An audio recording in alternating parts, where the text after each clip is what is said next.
ये है हमारा घुटना, ये ऊपर की हड्डी, ये नीचे की हड्डी, और ये हमारा टखना जिसको हम पटेला कहते हैं, और ये हमारी मांसपेशियां।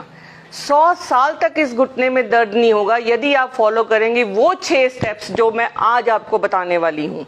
वो 6 स्टेप्स में ये जो हमारा छोटा सा घुटना है, अगर इसमें हम इसके ऊपर इतना बड़ा वजन डालेंगे तो डेफिनेटली इसमें दर्द होगा। तो पहला स्टेप है वजन कम करिए। बैठिए। अब आप कहेंगे कि बहुत छोटी उम्र में भी आजकल बिना पतली लड़कियों को भी लड़कों को भी सबको घुटनों में दर्द हो रहा है। उस घुटने के दर्द का कारण है वो है हमारा खान पान। हमारे खान पान में कुछ चीज़ें ऐसी हैं जो सोजिश पैदा करती हैं।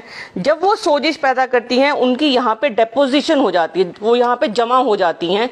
जब वो यहाँ जमा हो जाती हैं तो ये चीज़ें आपस में जब चलती हैं तो ये रगड़ खाती हैं। जब ये रगड़ खाएंगी तब हमें दर्द होगा। तो हमारे खान पान में हमें क्या नहीं करना है, खान पान में हमें ये सबसे ज़रूरी चीज़ है कि हमें बहुत चीनी वाला खाना, बहुत सॉल्ट वाला खाना, फैटी खाना और ओमेगा 6 फैटी एसिड्स वाला, वो इन्फ्लामेशन पैदा करता है या ट्रांस फैट जिसको हम कहते हैं, वो नहीं लेना। तो हमें दूध अवॉइड करना है।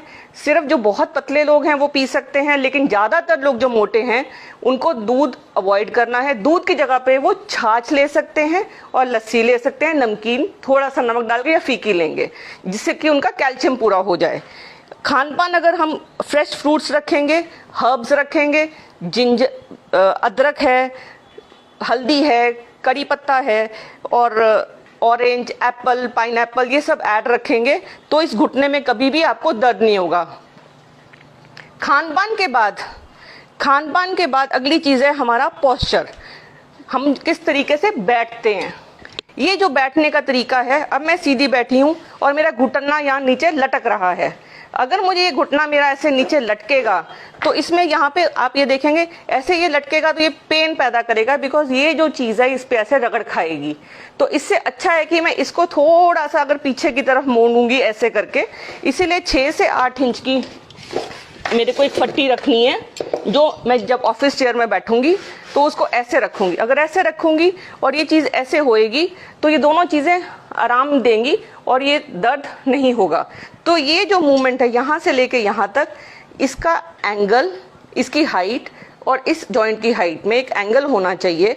ये जॉइंट, नी जॉइंट जो है वो हिप जॉइंट से हमेशा 1 आधा इंच ऊपर रहना चाहिए और सपोर्टेड रहना चाहिए, ताकि 6 से 8 इंच, ताकि ये नी में दर्द ना हो। अगली रहेगी मेरी चप्पल। आपने देखा ही होगा मैंने चप्पल भारी पहनी हुई है, इसीलिए मेरे घुटने में कट कट की आवाज़ आती है। इस चप्पल को अगर मैं सीधा पहनूंगी, बिना हील के पहनूंगी और सॉफ्ट पहनूंगी तो मेरे घुटने को आराम मिलेगा। तो हमें हमेशा वो चप्पल पहननी है जिसको ऐसे मूव करने से वो चप्पल को थोड़ा सा मूवमेंट हो, ताकि हमारे घुटने को आराम मिले। अगली चीज़ रहेगी धूप। विटामिन डी, जो इस टाइम का सबसे बड़ा एपिडेमिक है, विटामिन डी की डेफिशिएंसी। 90% पॉपुलेशन जो धूप में नहीं निकलती वो विटामिन डी डेफिशिएंट है। धूप से ही विटामिन डी मिलता है, जो खाने पीने से विटामिन डी मिलता है वो पूरा नहीं होता। तो इसके लिए बहुत ज़रूरी है कि हम धूप में ज़रूर निकलें। 30% बॉडी चाहिए और एक्सपोज्ड बॉडी चाहिए। कपड़ों के नीचे कभी भी विटामिन डी नहीं बनता, क्योंकि जो स्किन है हमारी वही विटामिन डी बनाती है, वरना विटामिन डी नहीं बनेगा। हम पहले साड़ियाँ पहनते थे, धोतियाँ पहनते थे, तो हमें विटामिन डी थोड़ा बहुत मिलता था, लेकिन अब तो हम पूरे पूरे कवर्ड कपड़े पहनते हैं और अंदर रहते हैं तो हमें विटामिन डी नहीं मिलता।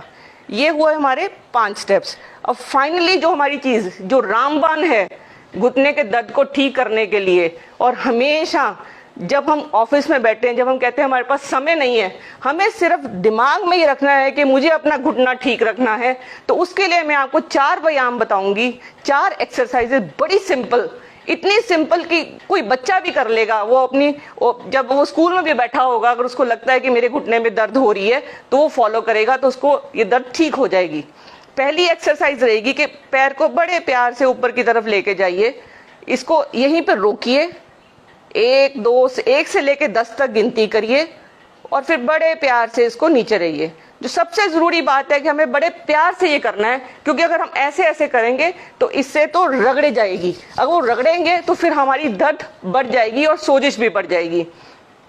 ऐसे ही हम दूसरे पैर के साथ, दूसरे घुटने के साथ करेंगे। इससे क्या है कि जो हमारी ये वाली मांसपेशी है वो स्ट्रांग होएगी। जितनी भी मांसपेशियां हैं वो जॉइंट को इस तरीके से खींच के रखती हैं और यहाँ पे जगह बना के रखती हैं। जब ये मांसपेशियां कमजोर हो जाती हैं और ढीली पड़ जाती हैं, दोनों चीजें आपस में इस तरीके से रगड़ खाती हैं। जब ये रगड़ खाएंगी, ये जो जॉइंट स्पेस है ये कम हो जाती है, ये एक दूसरे पे रगड़ खाती हैं तो बहुत पेन होती है और तभी नी प्लेसमेंट की बारी आ जाती है। इस मसल की जिम्मेवारी आपकी है। ये हुई पहली एक्सरसाइज। अगली एक्सरसाइज रहेगी, इस पैर को सीधा रखेंगे और केवल ऐसे ऐसे करेंगे। इससे जो पीछे वाले आपके मसल्स हैं, जो पीछे टांग के पीछे हैं, वो हेल्दी रहेंगे आपके।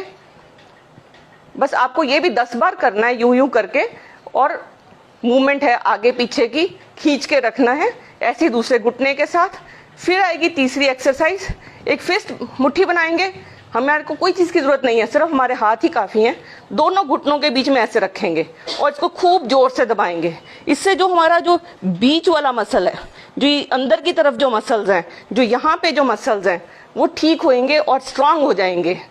इसके बाद नेक्स्ट एक्सरसाइज रहेगी, ये साइड पे हाथ रखेंगे हम, इसको ऐसे दबाएंगे और हाथ को अंदर की तरफ, घुटने को बाहर की तरफ, इसको ऐसे दबाएंगे। ये एक्सरसाइज 10 की काउंटिंग पे 4 एक्सरसाइजेस 10 की काउंटिंग के लिए दिन में 2 बार करेंगे और हर एक्सरसाइज आपने 10 बार करनी है। ये जो 4 × 10 × 10 है, 2 × 4 × 10 × 10 है और इंटू 2 है। ये जो फॉर्मूला है आपका, ये आपके घुटने को 100 साल तक दर्द नहीं होने देगा। अगर आपको ये इन्फॉर्मेशन अच्छी लगी हो, इसको आप शेयर करिए ताकि ये जो इन्फॉर्मेशन है किसी और को पास करेंगे तो उनको आप घुटनों के दर्द से और घुटना बदलवाने से बचा सकते हैं।